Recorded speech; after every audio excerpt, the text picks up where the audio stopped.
menganalisis bahaya kebakaran. Outline.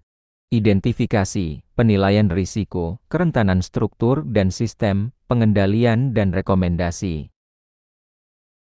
Tujuan. Mengidentifikasi potensi bahaya kebakaran berdasarkan fungsi ruang, material, dan sumber pengapian, menganalisis risiko kebakaran untuk menentukan tingkat bahaya dan prioritas pengendalian, menilai efektivitas sistem proteksi dan kesiapan struktur terhadap kebakaran, menyusun langkah mitigasi dan rencana tanggap darurat untuk mencegah serta mengendalikan kebakaran. Pengertian dan jenis bahaya kebakaran. Bahaya kebakaran adalah potensi timbulnya api yang tidak terkendali yang dapat menyebabkan kerusakan, cedera, hingga korban jiwa. Setiap bangunan memiliki tingkat bahaya berbeda tergantung fungsi dan bahan yang digunakan. Unsur penyebab kebakaran segitiga api, panas, bahan bakar, dan oksigen. Jika ketiganya bertemu tanpa pengendalian, api mudah muncul dan menyebar. Faktor utama bahaya kebakaran, sumber pengapian listrik, mesin, nyala terbuka, bahan mudah terbakar kertas, kayu, bahan kimia, kondisi lingkungan ventilasi buruk, tumpukan material. Tujuan pengelolaan bahaya kebakaran, mengidentifikasi risiko, mencegah kebakaran melalui sistem proteksi, menjamin evakuasi dan respon darurat berjalan aman. Identifikasi. Klasifikasi bahaya kebakaran dan pengaruh fungsi ruang. Klasifikasi bahaya kebakaran, ringan, aktivitas dengan bahan mudah terbakar minimal. Contoh, perkantoran, sekolah, ruang rapat. Sedang, aktivitas dengan bahan mudah terbakar dalam jumlah sedang. Contoh, area komersial, bengkel kecil, gudang barang umum. Berat, aktivitas dengan potensi kebakaran tinggi karena bahan kimia, bahan bakar, atau panas tinggi. Contoh, pabrik kimia, gudang bahan bakar, area produksi industri berat. Pengaruh fungsi ruang terhadap sistem proteksi, jenis fungsi bangunan menentukan kebutuhan sistem deteksi, alarm, dan pemadam otomatis. Semakin tinggi klasifikasi bahaya, semakin kompleks sistem proteksi yang diperlukan: sprinkler, detektor panas, jalur evakuasi tambahan. Inventaris bahan mudah terbakar dan perhitungan beban api. Langkah identifikasi, catat semua bahan mudah terbakar di setiap ruang: kertas, kayu, plastik, kain, bahan kimia. Tentukan jumlah, berat, dan distribusi bahan tersebut. Gunakan fire law dan seri MJ atau M untuk menghitung beban api. Tujuan penghitungan fire law, menentukan potensi intensitas dan lama kebakaran. Menjadi dasar perancangan kapasitas sistem proteksi sprinkler, kapasitas tangki air, sistem ventilasi asap. Identifikasi sumber pengapian potensial. Sumber-sumber potensial, listrik, korsleting, kabel rusak, sambungan longgar, panel terbuka, overload arus, panas atau mesin, motor listrik, kompor, peralatan industri, mesin las, faktor manusia, merokok sembarangan, penggunaan lilin, percikan api saat bekerja. Langkah evaluasi risiko, tentukan lokasi setiap sumber panas dan potensi kontaknya dengan bahan mudah terbakar. Pastikan adanya jarak aman, pelindung panas, dan perawatan berkala. Buat daftar titik rawan pengapian untuk dimasukkan ke peta risiko kebakaran. Akses pemadam dan pasokan air. Akses pemadam, identifikasi pintu masuk dan jalur kendaraan pemadam. Pastikan radius jangkauan kendaraan sesuai standar maks, 45-60 m dari sisi bangunan. Sediakan area bebas halangan untuk pergerakan personel pemadam. Pasokan air, sumber internal, tangki, reservoir, atau pompa khusus kebakaran. Sumber eksternal, jaringan air kota, sungai, atau sumur dalam. Periksa lokasi hydrant luar dan dalam, serta jangkauan hose reel agar mencakup seluruh area risiko. Pembagian zona pemeriksaan dan pemetaan area berisiko. Tujuan zoning, membagi area berdasarkan fungsi ruang, beban api, dan tingkat risiko kebakaran, mempermudah pengawasan, inspeksi, dan penentuan prioritas mitigasi. Kategori zona risiko, tinggi, area penyimpanan bahan kimia, bengkel, ruang produksi panas, sedang, gudang barang umum, area logistik, ruang server, rendah, kantor, ruang administrasi, koridor umum. Pemetaan dan prosedur. Gunakan peta risiko berwarna merah kuning hijau. Setiap zona memiliki prosedur mitigasi sendiri, alat proteksi, jalur evakuasi, APAR, dan inspeksi rutin. Peta risiko digunakan sebagai acuan dalam audit keselamatan dan latihan evakuasi. Penilaian risiko. Perhitungan beban api dan intensitas kebakaran. Konsep dasar, beban api fire load menggambarkan total energi panas yang dilepaskan jika seluruh bahan terbakar habis. Satuan umum, mJ atau megajoule per meter persegi. Interpretasi hasil, nilai tinggi potensi kebakaran lebih lama dan panas lebih tinggi. Nilai rendah struktur lebih mudah dikendalikan oleh sistem proteksi. Pengaruh terhadap struktur, menentukan ketahanan api elemen bangunan dinding, kolom, balok, digunakan untuk menilai kebutuhan fireproofing atau fire rating sesuai standar SNI 1727 atau NFPA ke 557. Perbedaan analisis aset dan RSET untuk waktu evakuasi aman.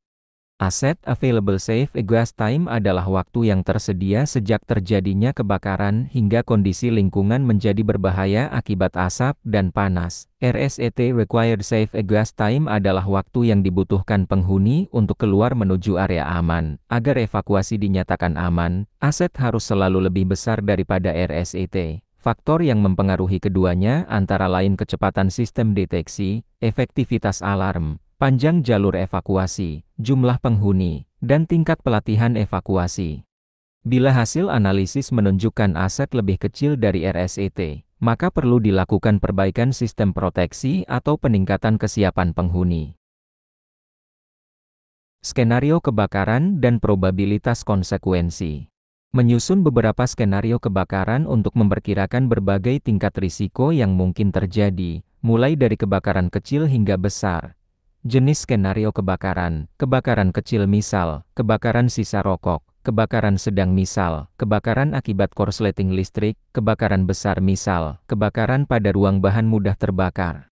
Probabilitas, seberapa besar kemungkinan kebakaran terjadi, konsekuensi, dampak terhadap keselamatan penghuni, kerusakan properti, dan gangguan operasional. Matematika risiko, menggunakan matriks risiko probabilitas dampak untuk menentukan prioritas mitigasi. Risiko rendah, tindakan pencegahan standar. Risiko tinggi, tindakan mitigasi prioritas tinggi, seperti upgrade sistem proteksi kebakaran.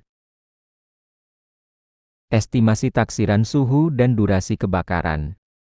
Menganalisis suhu dan durasi kebakaran untuk memperkirakan kerusakan yang dapat terjadi pada material struktural. Tanda visual, kayu, arang pada kayu menunjukkan suhu sekitar 300–400 derajat Celcius. Beton, retak atau spaling menunjukkan suhu sekitar 500–700 derajat Celcius. Baja, deformasi menunjukkan suhu lebih dari 600 derajat Celcius.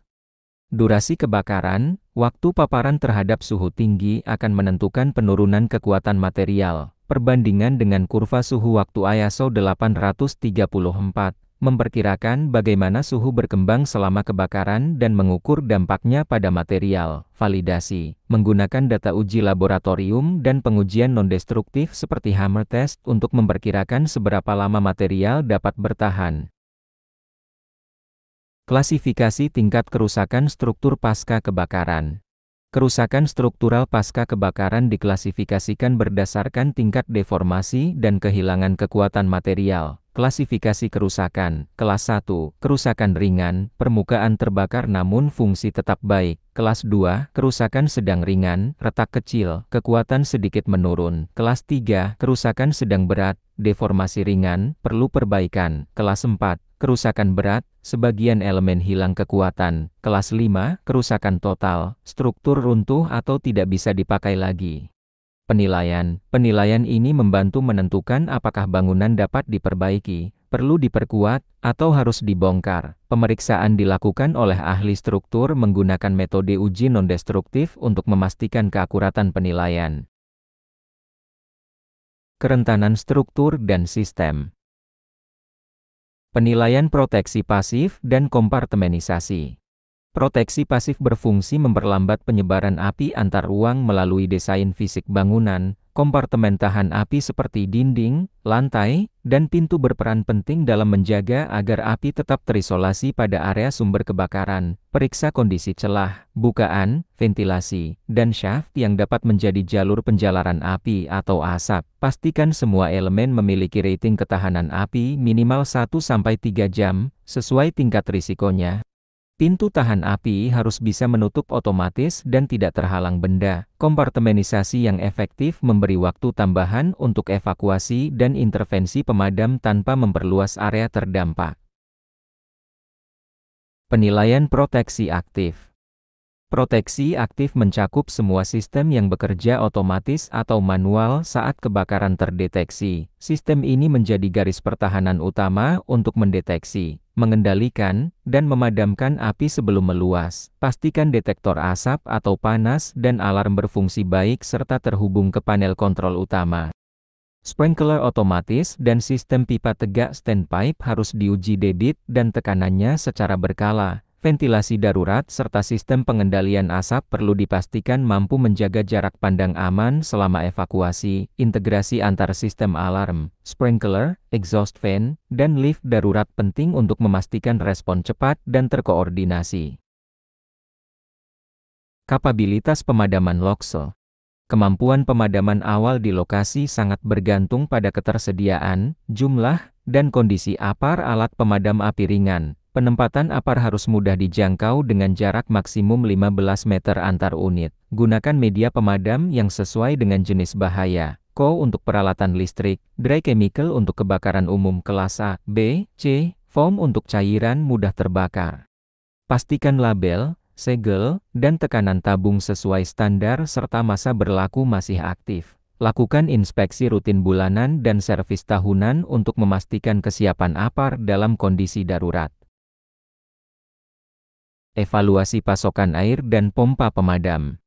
Pasokan air merupakan elemen vital dari sistem proteksi kebakaran yang harus selalu siap digunakan. Periksa kapasitas tangki utama dan cadangan, termasuk sistem redundansi pompa-pompa utama, joki, dan diesel. Lakukan uji debit dan tekanan pompa secara periodik untuk memastikan sistem bekerja sesuai kapasitas desain. Pastikan jaringan pipa tegak dan hidran dapat diakses dan berfungsi dengan baik tanpa kebocoran atau sumbatan.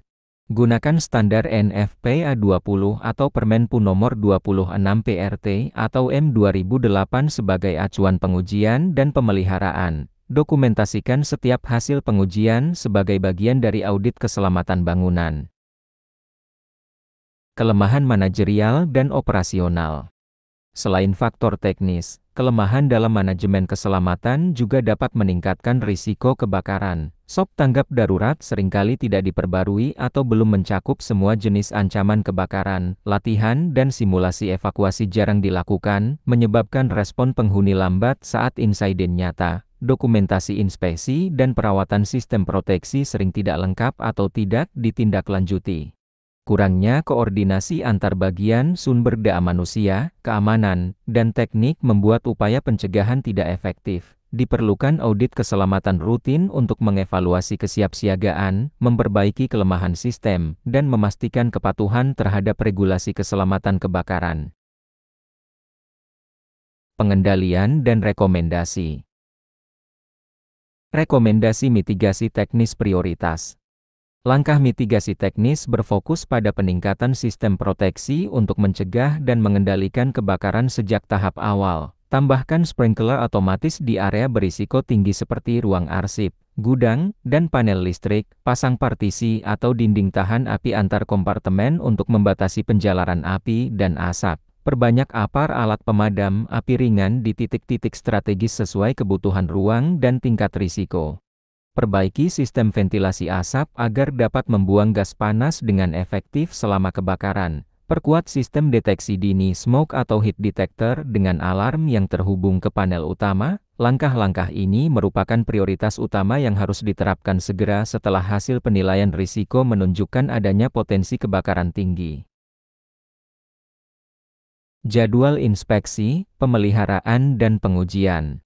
Sistem proteksi kebakaran harus dipelihara secara rutin agar tetap berfungsi optimal saat dibutuhkan. Inspeksi bulanan dan tahunan dilakukan pada seluruh komponen proteksi aktif dan pasif. Uji hidrostatik APAR minimal setiap 5 tahun sekali untuk memastikan tabung masih layak pakai. Pengujian sistem alarm, sprinkler, dan pompa kebakaran dilakukan secara periodik dengan pencatatan hasil.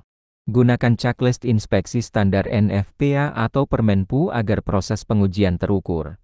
Catat seluruh hasil inspeksi dalam logbook pemeliharaan, lengkap dengan tanggal, hasil uji, dan tindakan koreksi. Pemeliharaan yang terjadwal dengan baik menjadi dasar penting dalam audit keselamatan bangunan. RTDK dan prosedur evakuasi. Rencana Tanggap Darurat Kebakaran (RTDK) adalah pedoman operasional ketika insiden terjadi agar evakuasi berjalan aman dan teratur. Susun RTDK secara resmi, mencakup identifikasi risiko, peran personel, serta langkah evakuasi. Tentukan jalur evakuasi utama dan alternatif beserta titik kumpul yang aman dari potensi bahaya. Latihan evakuasi minimal 2 kali setahun untuk melatih respon cepat dan disiplin penghuni bangunan. Pastikan setiap karyawan mengetahui lokasi alat pemadam, alarm, dan rute evakuasi. Sosialisasikan RTDK secara berkala melalui briefing keselamatan atau pelatihan singkat. Prosedur evakuasi yang dipahami dengan baik dapat mengurangi kepanikan dan meminimalkan korban saat kebakaran. Pelaporan dan penanggung jawab.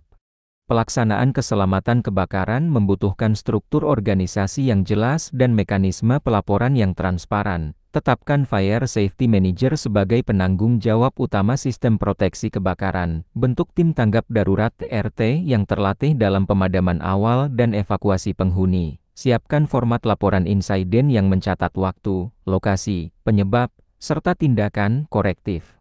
Koordinasikan laporan insiden dan hasil audit dengan Dinas Pemadam Kebakaran setempat untuk verifikasi dan tindak lanjut. Evaluasi hasil audit internal secara berkala untuk memastikan seluruh rekomendasi perbaikan sudah dilaksanakan. Dengan sistem pelaporan yang baik, setiap kejadian dapat dijadikan dasar peningkatan berkelanjutan dalam manajemen keselamatan kebakaran.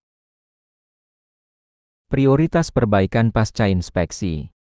Setelah dilakukan inspeksi, langkah selanjutnya adalah menentukan prioritas perbaikan berdasarkan hasil temuan dan tingkat risiko kebakaran. Urutkan tindakan korektif dari risiko tinggi hingga rendah agar sumber bahaya kritis ditangani terlebih dahulu. Lakukan uji material dan pemeriksaan struktur pada area terdampak panas tinggi untuk memastikan integritas bangunan. Susun Safety Action Plan, rencana aksi keselamatan yang berisi jadwal, tanggung jawab, dan target perbaikan. Dokumentasikan seluruh hasil perbaikan beserta bukti foto dan laporan teknis untuk kepentingan audit.